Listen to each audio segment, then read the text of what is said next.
নিজেদের দ্বিতীয় ম্যাচে আজ শ্রীলঙ্কার বিপক্ষে মাঠে নামবে বাংলাদেশ। আবুধাবিতে ম্যাচ শুরু রাত 8:30টায়। প্রথম ম্যাচে হংকংকে বড় ব্যবধানে হারিয়ে ফুরফুরে মেজাজে থাকা বাংলাদেশ দল চাইবে সে ধারাবাহিকতা ধরে রাখতে। কোনো রান রেটের হিসেব নিকেশে নয়, পরের দুই ম্যাচ জিতে সরাসরি সুপার 4 নিশ্চিতের লক্ষ্য টাইগারদের। মাহফুজুল ইসলামের রিপোর্ট। বড় জয়ে শুরু করা এশিয়া কাপের পরের ম্যাচের জন্য প্রস্তুত টিম টাইগার্স। দলের লক্ষ্য পরিষ্কার, তবে প্রতিপক্ষ শ্রীলঙ্কা বলেই কিনা বাংলাদেশ দলের সামনে আসছে অনেক হিসেব নিকেশ।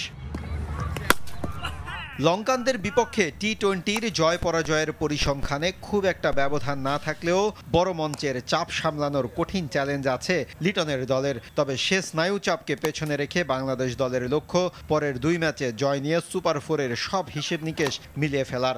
আফগানিস্তান হোক বা শ্রীলঙ্কা হোক, ওদের যদি আমরা হারাই তাহলে তো রান রেটে কোনো কিছু আসে না। তো আগে থেকে যদি এরকম চিন্তাভাবনা এত জটিল করি, যদি কমপ্লিকেটেড করি, তাহলে নিজেদের উপর আলটিমেটলি প্রেশারটা ক্রিয়েট হয়। তো আমাদের যেটা প্রসেস আমরা ওটাই ফলো করার চেষ্টা করব। হংকং ম্যাচের একাদশ থেকে খুব একটা পরিবর্তনের সম্ভাবনা নেই, তবে লঙ্কানদের শক্তিমত্তা বিবেচনায় সেরা একাদশ মাঠে নামাবেন কোচ ফিল সিমন্স। এই ম্যাচে শেখ জায়েদ স্টেডিয়ামের উইকেটের সাথে টস হতে পারে বড় একটা ফ্যাক্টর। মাহফুজুল ইসলাম, RTV।